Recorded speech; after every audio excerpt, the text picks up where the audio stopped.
Hey guys, welcome back to miles of smiles India. I hope आप सब बिल्कुल ठीक हैं और अपनी लाइफ एंजॉय कर रहे हैं। आज हम जा रहे हैं पटाया से थोड़ी दूर एक ऐसी जगह जो दुनिया के सबसे बेहतरीन गार्डन्स में गिनी जाती है, नोंगनूच विलेज। ये पटाया सिटी सेंटर से करीब 30-40 मिनट्स की दूरी पर है। हाईवे की रोड्स बहुत अच्छी हैं, तो रास्ता बिल्कुल पता नहीं चलता। ये जगह काफी बड़ी है, इसलिए हाईवे से करीब 4 किलोमीटर अंदर है। लेकिन मजे की बात यह है कि हाईवे से मेन गेट तक आपको सड़क की दोनों तरफ बहुत ही खूबसूरती से सजे हुए पेड़ पौधे मिलेंगे। These are properly being taken care of on a regular basis and maintained neat and clean. Main entrance पर पहुंचते ही आपको बहुत बड़ा पार्किंग एरिया दिखेगा। आई बिलीव यहाँ 400 से 500 कार्स आराम से पार्क हो सकती हैं। अंदर जाने से पहले एक बड़ा लाउंज है जहाँ से आप टिकट्स ले सकते हैं और कुछ खाने पीने का सामान भी मिल जाएगा। यहाँ भी अगर आप खुद टिकट काउंटर की लाइन में खड़े होते हो तो काफी लंबा इंतजार करना पड़ सकता है। लेकिन अगर आपका ड्राइवर या गाइड आपके लिए टिकट्स खरीद रहा है तो उनके लिए एक टोटली डिफरेंट लाइन होती है। सो अपने ड्राइवर को जरूर बोलिए टिकट्स लेने के लिए। जैसे ही आप अंदर एंटर करेंगे, आपका स्वागत करेंगे विशालकाय हाथी। नोंगनूच विलेज में कम से कम 100-200 अलग-अलग साइज के हाथी हैं। वैसे इन हाथियों को आपने पार्क की तरफ आते हुए रास्ते में भी जरूर देखा होगा। स्पेशली यहाँ के बेबी एलिफेंट्स तो बहुत ही क्यूट हैं। आप उन्हें बनाना खिला सकते हैं और उनके साथ बहुत सारी फोटोज भी क्लिक कर सकते हैं। अभी तो बस ये शुरुआत है। आगे आप वीडियो में देखोगे कि इनका अपना एक पूरा एलिफेंट शो होता है जहाँ ये कमाल के करतब दिखाते हैं।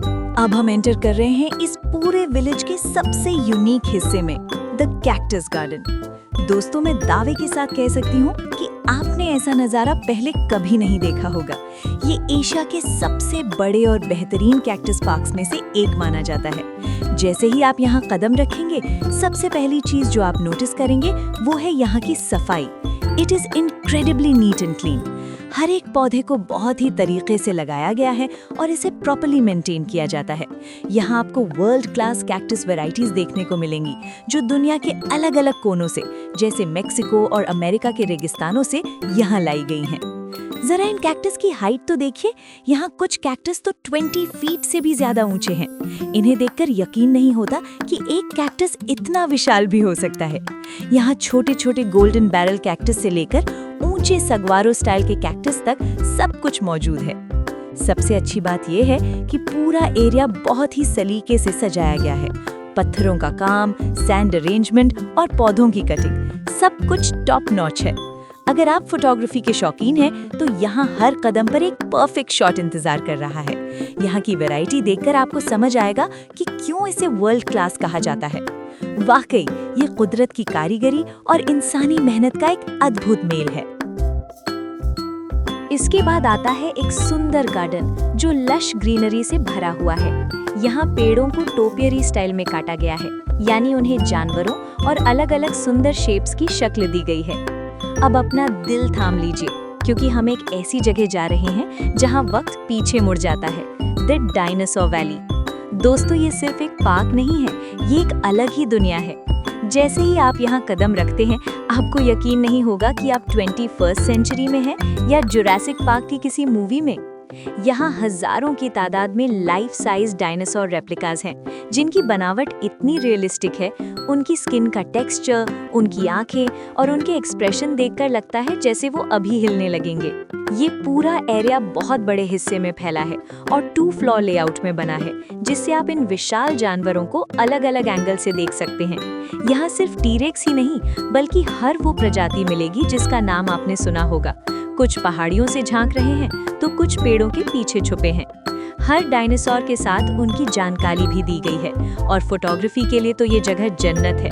बैकग्राउंड में ये प्री हिस्टोरिक जायंट्स आपकी फोटो को यादगार बना देंगे। वाकई नोंगनूच विलेज ने इस वैली को बनाने में जो मेहनत की है वो वर्ल्ड क्लास है।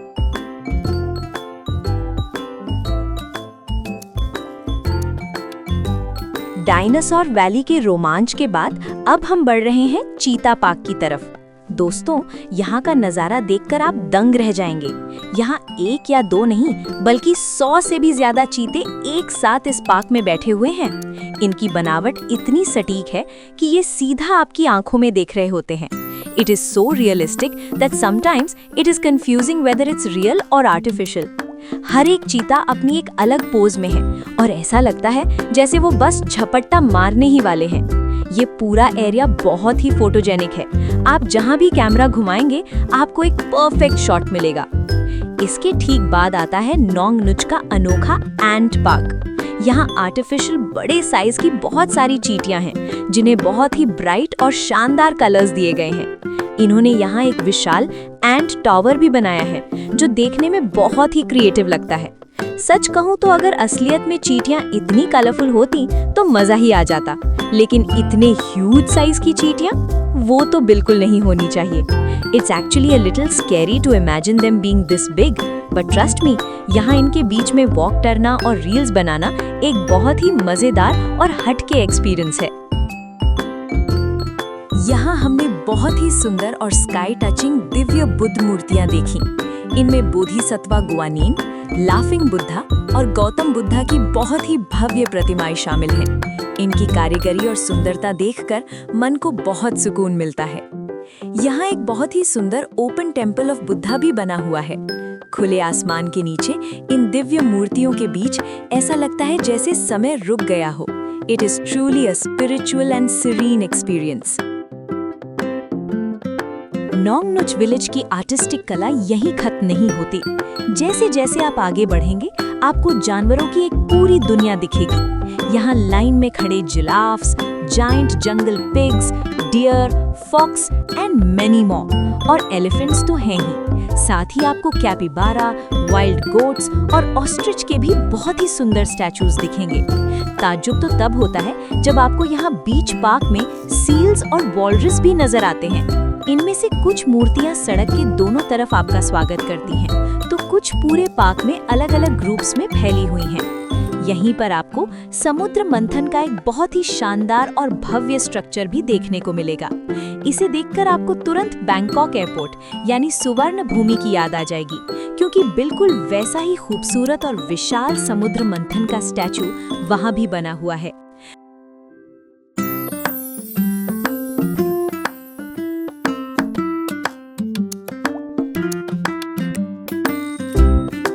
अब वक्त है कल्चरल शो का, जो करीब 1 घंटे का होता है और यकीन मानिए इसे शब्दों में बयान करना मुश्किल है। यहाँ का लाइव स्टेज इतना ह्यूज और भव्य है कि आप उसे देखते रह जाएंगे। जैसे ही शो शुरू होता है पूरा हॉल वाइब्रेंट लाइट्स और लोकल थाई म्यूजिक की आवाज से गूंज उठता है। Lighting, stage and artists are so wonderful and attractive.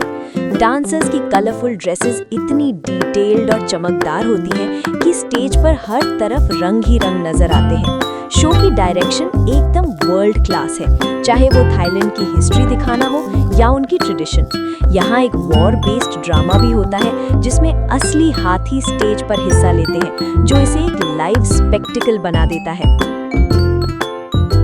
इतनी सैर के बाद भूख तो लगे भी ही। यहाँ एक complete Indian buffet lunch available है। इसमें आपको बटर नान, दाल, इंडियन सब्जी, राइस, स्वीट और बहुत सारी चीजें मिलेंगी। थाईलैंड में रहकर ऐसा खाना मिलना वाकई एक ट्रीट है। अब बारी है एलिफेंट शो की। यहाँ एक स्टेडियम जैसा बना हुआ है जहाँ हाथी फुटबॉल खेलते हैं, पेंटिंग करते हैं, वॉलीबॉल खेलते हैं और पब्लिक के साथ बहुत मजे करते हैं। These elephants are so trained. The baby elephants are so cute and do drama. ये करीब 1 घंटे का शो है। यहाँ आपको हाथियों पर बैठकर फोटो खिंचवाने का मौका भी मिलता है। अगर आपके पास समय कम है तो आप इसे स्किप कर सकते हैं, लेकिन बच्चों के साथ हैं तो यहाँ बैठकर रिलैक्स करना एक अच्छा ऑप्शन है। So दोस्तों, that was our adventurous day at Nongnoch village. Whether you are a thrill seeker who wants to explore every corner or a family traveler like us who prefers a relaxed pace, it's an experience you shouldn't miss. Life इसी तरह की memories के बारे में है ना? I hope आपको आज का vlog informative और helpful लगा। अगर आपके कोई भी सवाल है about traveling to Pattaya with family or anything about this park, तो comment section में जरूर पूछना। I would love to help you out. Thank you so much for watching. अगर आपको हमारा